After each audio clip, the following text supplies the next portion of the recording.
Sebelum melanjutkan, jangan lupa subscribe dulu. Terima kasih. Bab 249, Sekte Bayangan Hantu.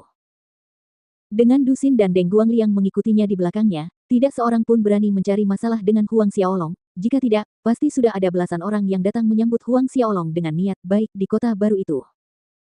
Sepanjang waktu, dari pengamatan Huang Xiaolong, mayoritas penduduk kota setan hitam ini memancarkan aura membunuh yang kuat dan bau darah yang kuat. Tentu saja, kebanyakan dari mereka memiliki kultivasi ki pertempuran yang cukup tinggi. Bahkan anak-anak kecil yang berlarian di jalan memancarkan temperamen liar. Tidak diragukan lagi, mereka yang berhasil bertahan hidup di Bedlam Lands bukanlah karakter yang mudah. Di Bedlam Lands, Anda tidak bisa bersikap baik. Kumohon padamu, jangan bunuh aku. Tepat saat Huang Xiaolong terus berjalan dengan tenang, di jalan yang sama, sebuah keributan terjadi. Saat menoleh, Huang Xiaolong melihat seorang pria kekar berlutut, menangis memohon belas kasihan di hadapan seorang wanita. Wanita ini membelakangi Huang Xiaolong, jadi dia tidak bisa melihat wajahnya. Namun, punggung wanita ini adalah pemandangan tersendiri, tinggi dan ramping, dengan lekuk tubuh yang memalukan. Sementara lelaki kekar itu berlutut memohon belas kasihan, wanita itu perlahan mencabut pedang panjangnya dari sarung yang tergantung di pinggangnya. Pedang itu memantulkan sinar matahari, memancarkan cahaya biru zamrud yang dingin. Melihat perbuatan wanita itu, rasa takut menguasai pria kekar itu, membenturkan kepalanya ke jalan dengan keras sambil terus memohon, jangan bunuh aku tahu kesalahanku, aku tidak akan berani lagi. Tepat pada saat suara pria itu jatuh, pergelangan tangan wanita itu berputar, pedang panjang di tangannya melengkung dengan indah dan teriakan memohon pria kekar itu terhenti selamanya. Satu jari terangkat setengah untuk menunjuk wanita itu, tetapi tubuh pria itu bergoyang ke samping, jatuh ke jalan. Baru kemudian darah menyembur keluar dari tenggorokan pria itu, melukiskan vas merah di trotoar. Pejalan kaki berkumpul agak jauh, menonton seperti kerumunan penonton di sebuah pertunjukan, terdengar suara obrolan dan tawa seolah-olah acara semacam ini sudah biasa bagi mereka. Setelah membunuh pria kekar itu, wanita itu bahkan tidak melirik mayatnya, dia berbalik dan pergi tanpa sepatah kata pun. Ketika dia berbalik, Huang Xiaolong melihat sekilas wajah wanita itu cantik, tetapi dingin. Saat wanita itu pergi, tatapannya menyapu wajah Huang Xiaolong. Ada sedikit keterkejutan saat dia melihat Dusin dan Deng Guangliang tepat di belakangnya, tetapi itu hanya sesaat dan menghilang saat dia melewati Huang Xiaolong. Hati Huang Xiaolong menegang, wanita ini tidak sesederhana itu, kekuatannya setara dengannya, paling tidak, tingkat ke-7. Wanita itu mungkin seseorang dari Sekte Bayangan Hantu. Setelah wanita itu tidak terlihat, Dusin melangkah lebih dekat ke Huang Xiaolong dan menjelaskan. Sekte Bayangan Hantu. Huang Xiaolong bertanya dengan bingung. Ya, Tuan Muda. Kekuatan Sekte Bayangan Hantu di negeri Bedlam tidak lebih lemah dari Sekte Penyihir Langit kita. Sejujurnya, mereka sedikit lebih kuat dari kita. Deng Guangliang menambahkan, penguasa Sekte Bayangan Hantu adalah ahli Xiantian Orde 8, dan wanita tadi seharusnya adalah murid penguasa Sekte Bayangan Hantu Guiying. Markas besar mereka terletak di kota Sungai Darah, tidak jauh dari kota setan hitam kita.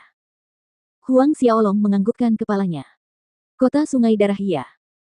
Setelah dia menguasai kota iblis hitam, kota-kota di sekitar kota iblis hitam akan menjadi yang berikutnya.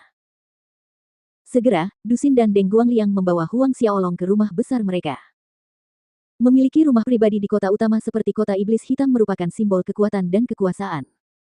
Secara umum, hanya ahli Xiantian tingkat menengah yang berstatus, seperti Dusin dan Deng Guangliang, yang dapat memiliki tanah pribadi di kota iblis hitam. Ahli Xiantian dengan kultivasi dan status yang lebih rendah, paling banyak, dapat memiliki halaman kecil.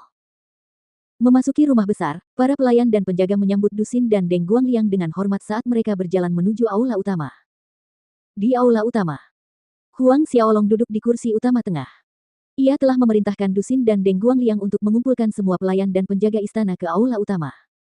Memahami maksud Huang Xiaolong, keduanya melaksanakan perintah Huang Xiaolong tanpa bertanya. Ketika semua pelayan dan penjaga tiba, semuanya terkejut menyadari orang yang duduk di kursi utama di tengah adalah orang asing bagi mereka, sementara Dusin dan Deng Guangliang berdiri di setiap sisi. Setelah semuanya berkumpul, Dusin memperkenalkan Huang Xiaolong kepada para pelayan dan pengawal. Tentu saja, hal itu dilakukan dengan menyembunyikan detail latar belakang Huang Xiaolong.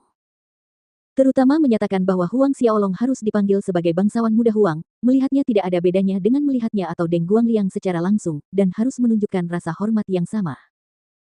Meskipun banyak yang penasaran dan ragu pada saat yang sama tentang Huang Xiaolong, tidak ada seorang pun yang berani bertanya, hanya patuh mengikuti perintah. Huang Xiaolong mengamati wajah para pelayan dan penjaga itu dan berbicara perlahan, menanggapi rasa ingin tahu mereka. Aku tahu kalian semua ingin tahu tentang identitasku, tetapi aku harap kalian mengerti dengan jelas apa yang harus dikatakan dan apa yang tidak boleh dikatakan. Siapapun yang berani membocorkan sepatah kata pun tentang ini di luar aula utama ini, membahas identitasku, jika sampai ketahuan, mereka akan dibunuh di tempat. Apakah kalian mengerti? Huang Xiaolong melepaskan aura pembunuh yang tajam dari tubuhnya, menyelimuti seluruh aula utama dengan tekanan yang luar biasa. Diselimuti aura pembunuh yang dingin, semua pelayan dan penjaga merasa seolah-olah mereka jatuh ke jurang es selama 1000 tahun. Ketakutan memenuhi mata mereka saat mereka semua dengan cepat berlutut, masing-masing mengaku tidak berani membisikkan sepatah kata pun. Pada saat itu, mereka menyadari, bangsawan muda Huang ini lebih kuat dari tuan mereka. Melihat sekelompok pelayan dan penjaga berlutut, Huang Xiaolong mengangguk, puas dengan tanggapan mereka. Membiarkan mereka berdiri, Huang Xiaolong melambaikan tangan, kalian boleh pergi, kembali ke apapun yang seharusnya kalian lakukan. Semua orang menjawab serempak dan bergegas meninggalkan aula utama. Huang Xiaolong mengalihkan pandangannya dari para pelayan yang pergi. Dia belum selesai mengendalikan sekte penyihir langit, oleh karena itu dia tidak ingin mengungkap keberadaannya di kota setan hitam terlalu dini, yang akan menarik kecurigaan Chen Xiaotian dan Geng Ken. Itu akan terlalu banyak pekerjaan. Dia percaya bahwa dengan peringatannya sebelumnya, tidak akan ada lagi mulut yang terbuka di antara para pelayan dan penjaga ini, kecuali jika seseorang menyiksa mereka. Tentu saja Huang Xiaolong dapat menggunakan tanda jiwa untuk mengendalikannya, namun, setiap kali ia menggunakan metode ini, kekuatan spiritualnya sangat terkuras. Dan penggunaan metode yang berlebihan memiliki efek samping, yang akan merugikan kultivasinya di masa mendatang. Oleh karena itu, kecuali jika diperlukan, Huang Xiaolong tidak akan menghabiskan kekuatan spiritualnya dengan cara ini. Tuan muda, apa yang harus kita lakukan selanjutnya? Setelah semua orang meninggalkan aula utama, Deng Guangliang bertanya pada Huang Xiaolong. Huang Xiaolong menatap mereka berdua dan berkata, jangan terburu-buru, aku akan memberitahu kalian apa yang harus dilakukan ketika saatnya tiba. Keduanya menjawab ya dengan hormat. Cahaya kecil bersinar dari tangan Huang Xiaolong saat dia mengeluarkan 2 pil roh dari cincin Asura, keduanya adalah pil roh tingkat 6. Setelah itu, dia melemparkan 2 pil itu ke telapak tangan Dusin dan Deng Guangliang. Seketika, aroma yang menggoda tercium ke hidung Dusin dan Deng Guangliang. Pelet spirit kelas 6. Keduanya berseru kaget sambil melihat pelet di tangan mereka. Bahkan di Bedlam Lands, pelet spirit kelas 6 sulit ditemukan. Tuan muda, apakah ini memberi kita imbalan? Dusin tidak yakin dan mencoba dengan hati-hati.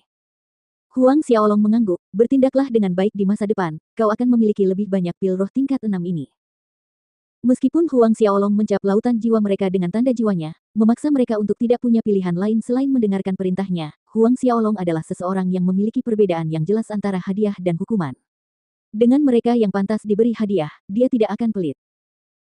Selain itu, bagi yang lain, memurnikan pelet tingkat 6 merupakan tugas yang sulit, tetapi tidak berlaku bagi Huang Xiaolong, yang memiliki kuali 1000 binatang di dalam pagoda harta karun Linglong. Terima kasih banyak, Tuan Muda.